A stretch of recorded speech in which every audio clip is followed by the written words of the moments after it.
Hi friends, मी सुजाता. माझी चूलमध्ये तुमचं सगळ्यांचं खूप खूप स्वागत. आज पाहणार आहोत मुगाचे पौष्टिक प्रोटीनयुक्त असे ढोकळे. चला पाहूया. इथे मी हे मोड आलेले मूग घेतलेत. सुंदर मोड आलेत पहा. आता मी ते मिक्सर मध्ये टाकते. कोथिंबीर, मिरची,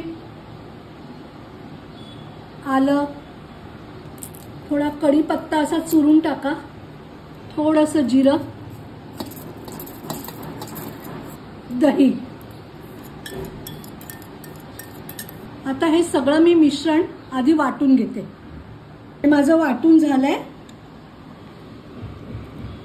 आता मी त्यामध्ये घालते रवा. रवा मी छान मिक्स करून घेते. रवा ना आतमध्ये 5 मिनिटं भिजायला द्यायचा. 5 मिनिटं झाली आहेत. आता मी त्यामध्ये घालते मीठ.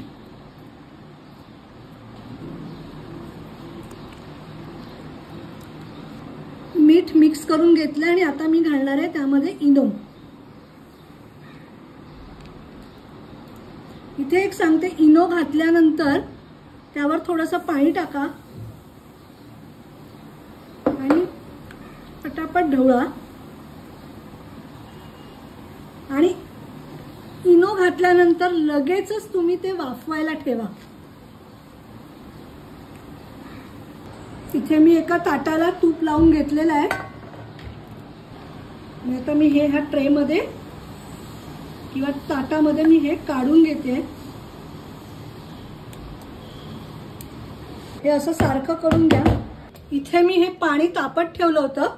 मी हे वाफवायला ठेवून देते आणि मी साधारण 15 मिनिटांसाठी मीडियम टू हाय वर त्याला वाफवून घेते. 15 मिनिटं झाली आहेत.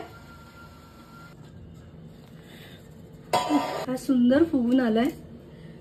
झाला की नाही कसं ओळखायचं? हा, हे बघा, अजिबात काही लागलेलं नाहीये.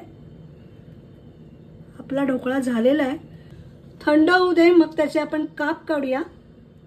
ढोकळ्याचे मी काप काढून घेते.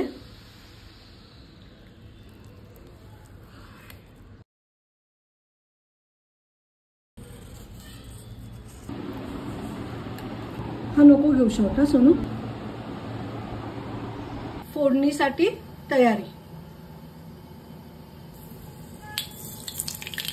मी हे तीळ टाकते आणि हे आपले मुगाचे ढोकळे तयार आहेत.